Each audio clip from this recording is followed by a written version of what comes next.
Assalamualaikum semuanya. Okay, now let's start to the last part of the video. Video kali ini Bunda akan membahas nomor 26 sampai akhir. Check this out. Oke, langsung lanjut sekarang ke oh ya guys, ingat tekanan yang kecil penampangnya itu angkanya pasti bakalan lebih kecil daripada ini. Ini kan F2-nya kan 80 Newton kan. 10 sama 80 gedean mana? Gedean 80 ya. Nah, pasti F2 ini bakal lebih besar daripada F1. Itu kuncinya ya. Ini kalian harus benar-benar tahu nih rumusnya ini ya. Oke, rumusnya ini. Oke, lanjut sekarang ke nomor 26. Perhatikan gambar tabung di bawah ini. Tekanan terkecil pada lubang nomor. Nah, semakin atas tekanannya makin kecil, semakin bawah tekanannya makin besar. Jadi nomor yang 26 itu jawabannya 1.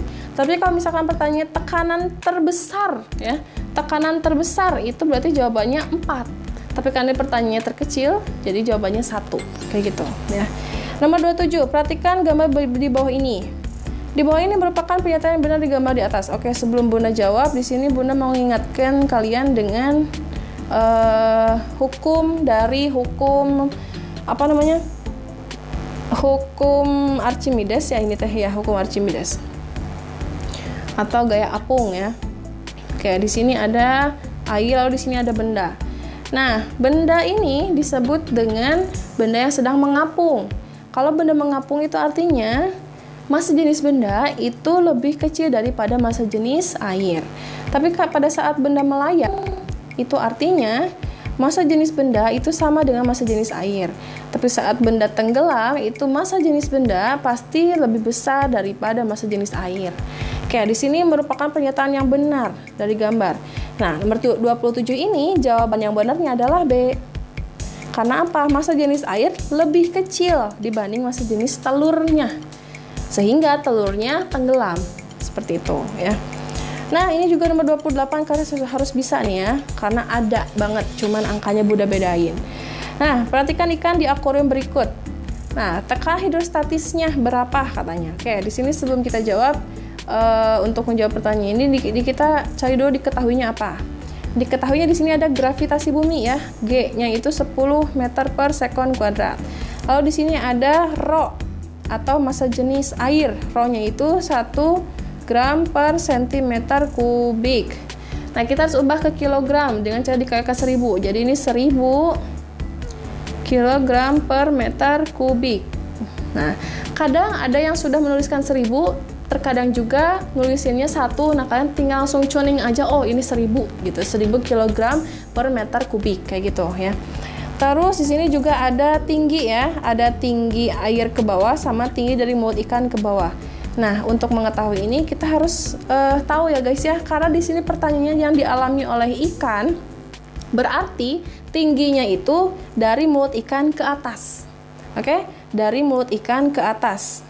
Ini adalah tinggi yang sebenarnya yang harus kita pakai. Ya, karena yang dialami oleh ikan. Jadi tingginya itu dari mulut ikan ke atas.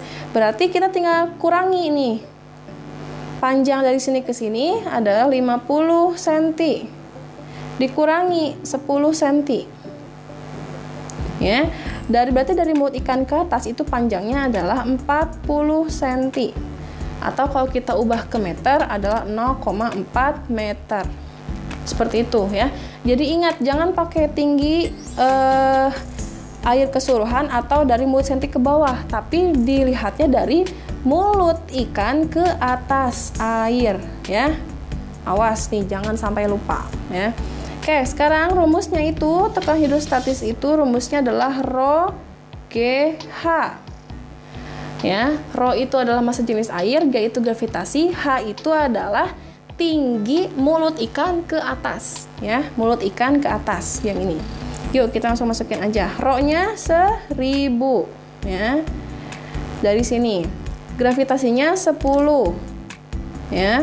H-nya dari mulut ikan ke atas itu adalah 40 cm, tapi kita harus ubah ke meter jadi 0,4.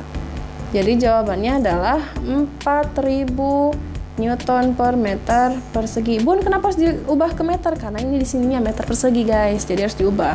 Jadi jawabannya B, kayak gitu ya. Oke, nomor 29. Mengapa tekanan darah disebut memiliki prinsip kerja seperti hukum Pascal?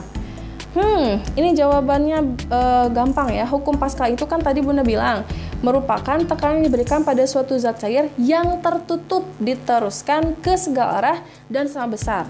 Tertutup berarti jawabannya ini nih, karena tekanan darah merupakan tekanan yang berada di ruangan tertutup ya, kayak gitu. Gampang kan? Oke, lanjut. Sekarang nomor 30.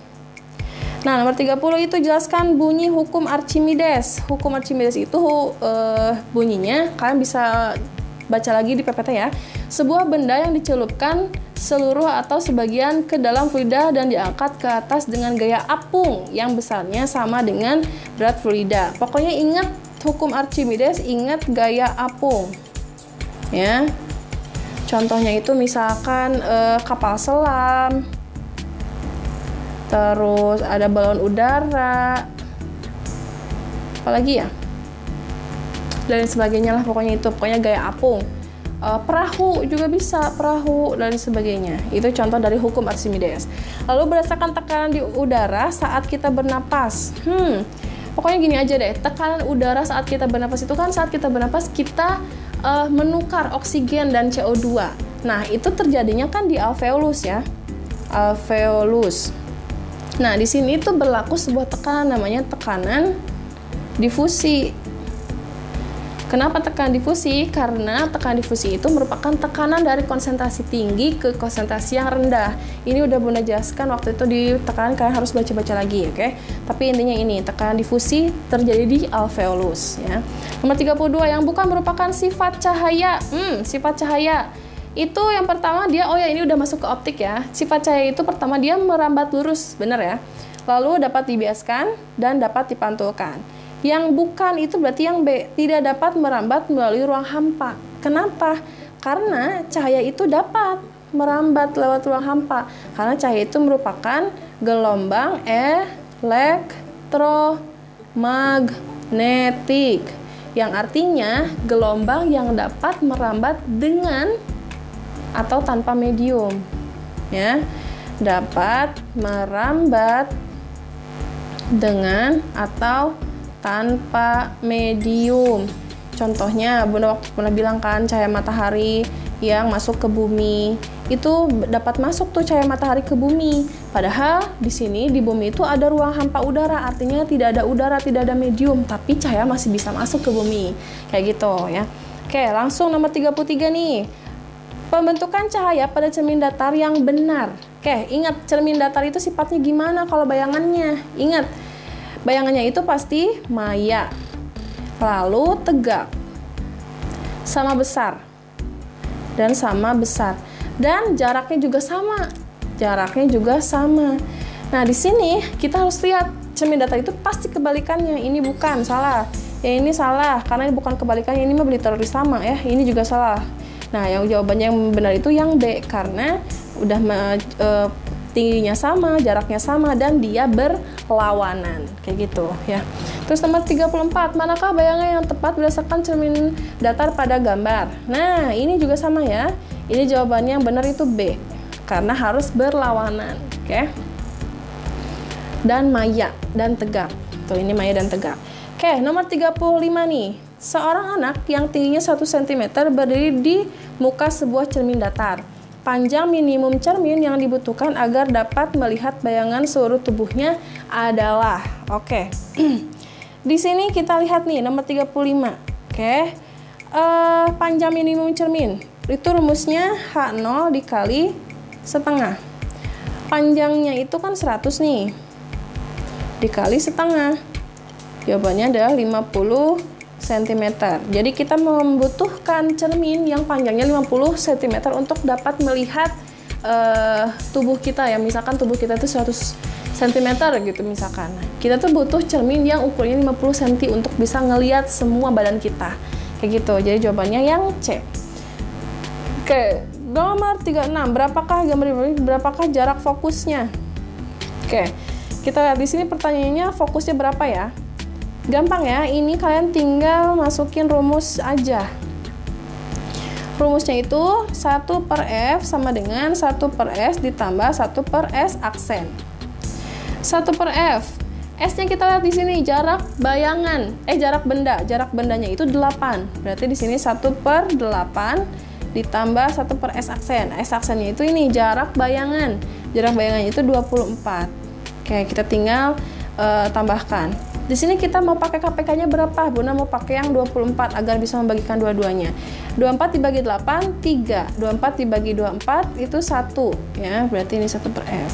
Nah, di sini lalu 1 per F sama dengan 4 per 24. Jadi F-nya itu adalah 24 dibagi 4. Jawabannya 6 cm. Jadi jarak fokusnya adalah 6 cm. Jarak fokus dari sini ke sininya adalah 6 cm. Kayak gitu ya, gampang ya. Oke, nomor 37. Sebuah benda yang tingginya 4 cm. Berarti di sini H-nya itu 4 cm. Berada 20 cm di depan lensa. Ini benda, berarti ini S-nya itu adalah 20 cm. Oke, berjarak fokusnya itu 10 cm.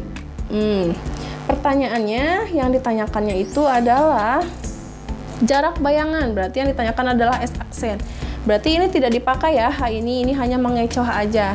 Oke, langsung kita jawab aja di sini S aksen.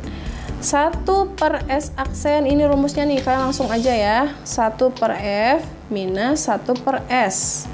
Ya, kita langsung aja nih di sini. 1 per S aksen minus 1 per F, F-nya 10. S-nya 20. Oke, di sini mau pakai berapa nih KPK-nya? Bunda mau pakai 20 aja ya KPK-nya ya. 20 dibagi 10, 2. 20 dibagi apa sih? 20 dibagi,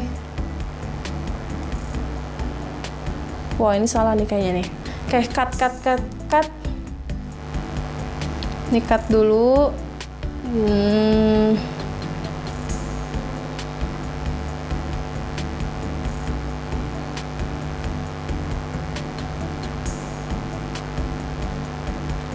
Cut.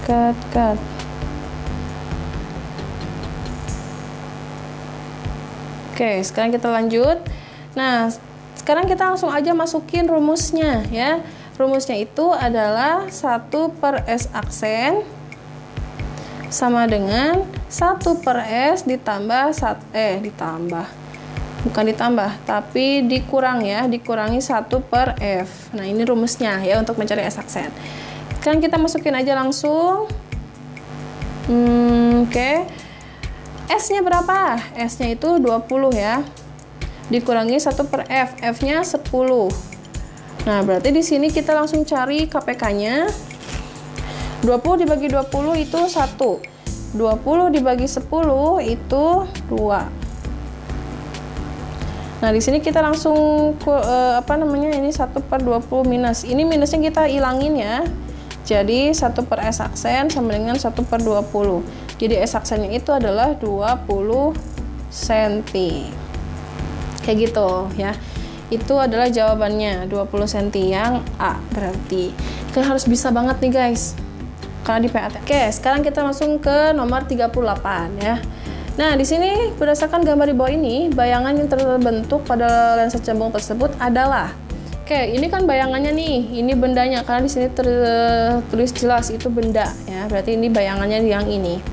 Oke, bayangan ini dia itu bentuknya tegak ya. Kalau tegak, dia pasti pasangannya dengan maya ya. Maya itu pasti tegak. Berarti ini itu sifatnya maya tegak. Lalu lihat, awalnya bendanya segini, lalu bayangannya jadi lebih besar. Berarti ini diperbesar.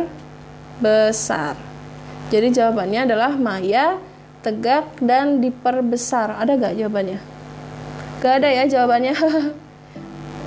Gak ada jawabannya ya. Berarti ini aja tulis ya. Maya, tegak. Yang B. Alhamdulillah. Ya, jadi jawabannya yang B. Oke, kita lanjut ke nomor 39. Oh, jangan dulu deh. Kalau misalkan nih, ini bendanya ini ya. Terus misalkan bayangannya seperti ini, guys. Ini bayangannya. Berarti sifatnya apa? Betul, ini sifatnya berarti nyata, terbalik, dan diperbesar. Tapi kalau misalkan seperti ini apa sifatnya? Betul, berarti ini nyata, terbalik dan diperkecil kayak gitu ya. Pokoknya ingat aja yang terbalik itu pasti nyata ya. Oke, lanjut ke nomor 39. Jalannya sinar pada penderita cacat mata miopi adalah cacat mata miopi itu ingat, dia merupakan cacat mata yang terjadi bila sinar jatuh di depan retina ya, di depan retina itu miopi. Berarti yang jatuh di depan retina mana? Ini tepat di retina, salah. Ini di belakang retina, salah. Ini gak jelas. Berarti ini karena ini jatuhnya di depan retina. Berarti jawabannya yang D ya. Nah, kalau misalkan hipermetropi atau rabun dekat itu yang ini nih, yang B jawabannya ya, karena dia bayangannya jatuh di belakang retina seperti itu ya. Oke, langsung lanjut ke nomor 40 nih.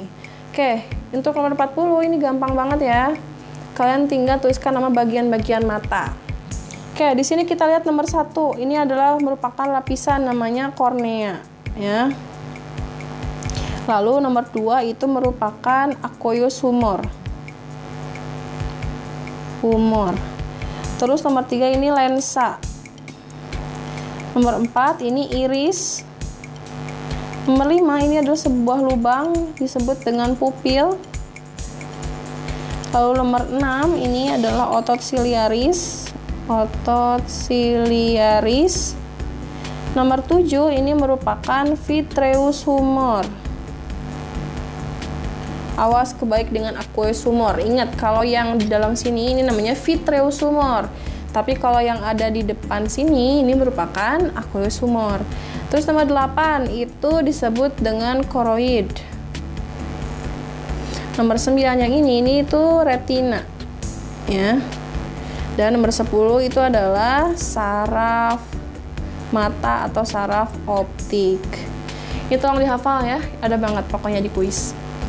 Lalu nomor 41. Oke, nomor 41 istilah tabel alat optik berikut. Oke. Terus, ini gampang ya. Ini itu merupakan mikroskop ya.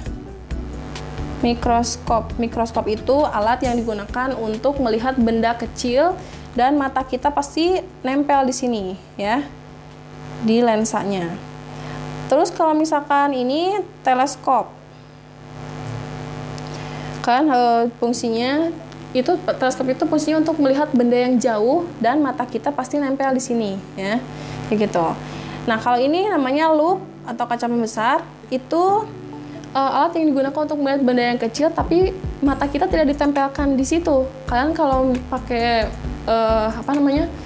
kaca pembesar atau loupe kan pasti dijauhin kan matanya kan, kayak gitu. Enggak ditempelin kayak di mikroskop. Itu perbedaan mikroskop sama loupe ya. Tolong diingat. Oke, thank you so much for watching. Jangan lupa like, komen, dan subscribe. Juga jangan lupa share video ini. Terima kasih. Wassalamualaikum warahmatullahi wabarakatuh.